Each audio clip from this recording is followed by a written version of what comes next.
नमस्कार मित्रों, स्वागत है आपका मेरे चैनल में। बात करते हैं कि कुछ लोग साधना करते समय पागल क्यों हो जाते हैं। बहुत लोगों ने सुना होगा कि वो कोई साधना कर रहे थे, उसका दिमाग घूम गया या शक्ति आई, उसने डरा दिया तो वो पागल हो गया। दोस्तों, जिन्होंने अभी तक मेरे चैनल को सब्सक्राइब नहीं किया है तो जल्दी से मेरे चैनल को सब्सक्राइब कर ले और लाइक करें, शेयर करें, कमेंट करें। जैसे दोस्तों, पहली बात तो साधना करते समय जब हम ध्यान लगाते हैं तो क्या होता है, हमारे विचार बहुत ज़्यादा बढ़ जाते हैं।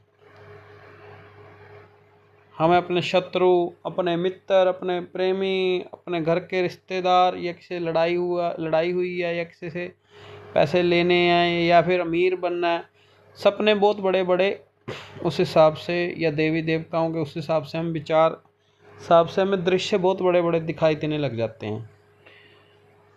तो क्या होता है, कुछ विचार ऐसे होते हैं जो हमारे मन में आते हैं और वो हमारे दिमाग को बहुत गंभीरता से डिस्टर्ब ऐसे करते हैं कि हम उस अवस्था में कोमा में भी जा सकते हैं।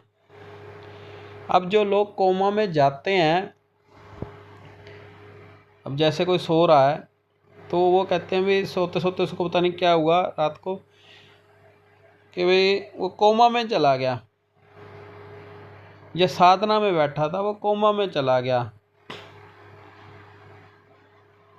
या पागल हो गया। तो ये मैं आपको 100% पक्की बात बता रहा हूँ, इसमें कोई संशय नहीं है। कोई ये मत समझना कोई ऊट पटांग इधर से उठा के बोल रहा हूँ। ये 100% गारंटी वाली बात बता रहा हूँ। साधना में ये होती है, अगर आप कोई भी साधना करता है, पागल नहीं होना चाहता, कोमा में नहीं जाना चाहता, तो इन बातों का ध्यान दे। क्या आजकल दुनिया में क्या चला हुआ है, अब जैसे हमारी धार्मिक पुस्तक है रामायण, तो कई लोगों ने राम अपने ही अलग से रामायण बना ली। उन्होंने राम जी के चरित्र को अलग दिखा दिया, मतलब गलत रूप से रावण के रूप को भी बहुत बढ़िया दिखा दिया। पर असल में जो सत्य है वो तो रामायण में ही है ना। मनगढ़ंत कहानियाँ लोग बना बना के हिंदू धर्म को गलत प्रदर्शित कर रहे हैं। उसी हिसाब से क्या होता है, जब हम साधना में बैठे होते हैं या सो रहे होते हैं, साधना में वो ध्यान लगाया होता है लेटे लेटे भी, तो हमारे मन में विचार आता है कि शायद मैं कोई सपना देख रहा हूँ। लेकिन आप होते हैं जागृत अवस्था में, ध्यान में, भक्ति टाइम, उस टाइम भी आप जागृत होते हैं। आंखें ही बंद होती हैं आपकी या आंखें आपकी खुली भी हो, जब आप दिमागी तौर पे सोचते हैं कि शायद मैं पागल हो रहा हूँ या मैं पागल हो गया हूँ, तो क्या होता है, जो हमारे दिमाग की नसें हैं या हमारा सेंस ऑफ ह्यूमर है, वो पागलों की तरह काम करना शुरू कर देता है। वो बहुत तेज़ी से काम करता है। जैसे किसी को कुत्ते ने काट लिया हो और उसमें रैबिस ना हो और उसको हो कि यार मैंने तो टीका नहीं लगवाया, यार मेरे को कुत्ते ने काट लिया, मैं तो पागल हो जाऊंगा, अब मेरे को असर होना शुरू हो गया, मैं तो पागल जैसी हरकतें होने लग गई। तो हुआ तो उसको कुछ नहीं है, पर वो पागल तो हो रहा है ना, पागल हो जाएगा वो। ये सारी दिमाग का खेल है, आपके विचारों का। आप इमेजिन करना शुरू कर देते हो, मैं पाठ कर रहा हूँ, मेरे को ये देवी देवता दर्शन दे रहे हैं। इमेजिन करने से आप अपने आप को एक अंधकार के कुएं में धकेल रहे हो और कुछ नहीं कर रहे हो, जिसकी वजह से आप पागल होते हो या कोमा में चले जाते हो। उसमें क्या होता है, आपको देवी देवता नजर आते हैं, आप इमेजिन करते रहते हो, सोचते रहते हो विचारों से,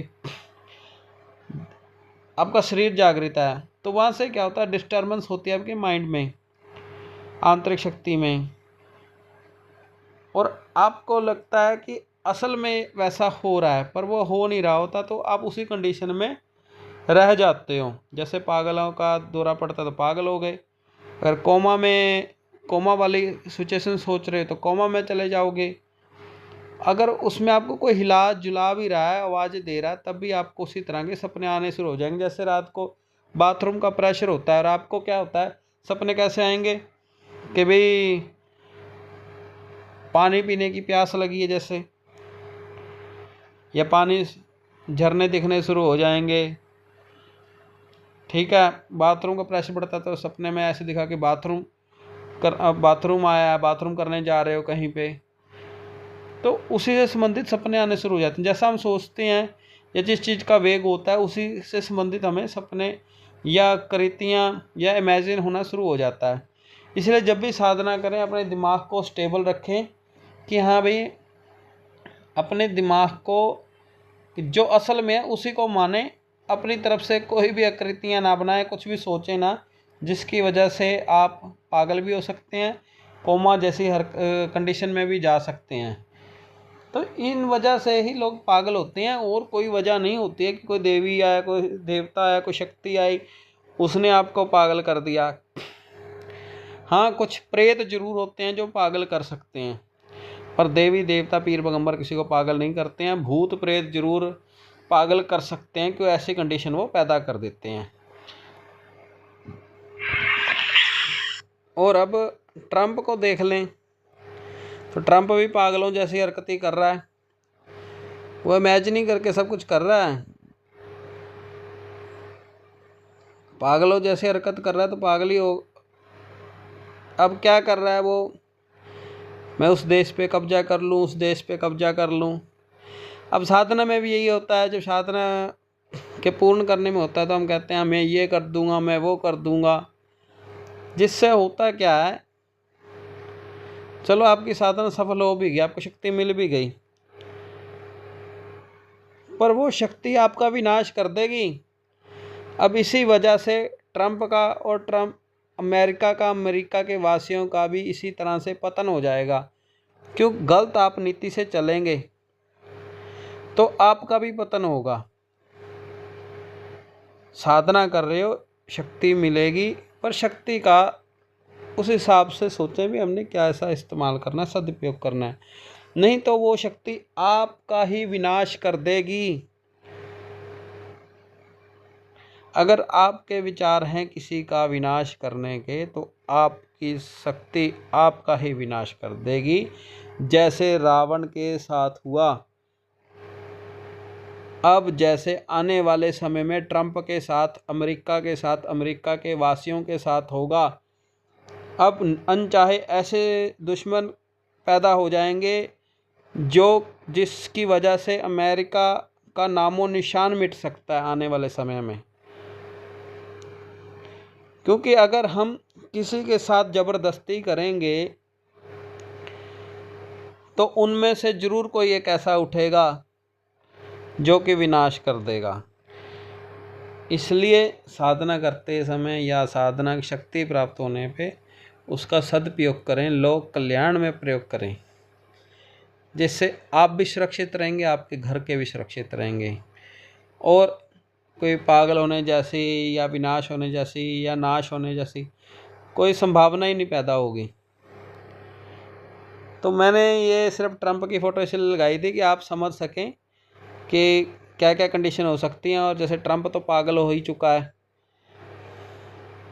अब तो ऐसे है, इसने तो खुद की तो कब्र खोद ही दी है, और साथ में अमेरिका वालों की भी खोद दी है कब्र, और अमेरिका की भी।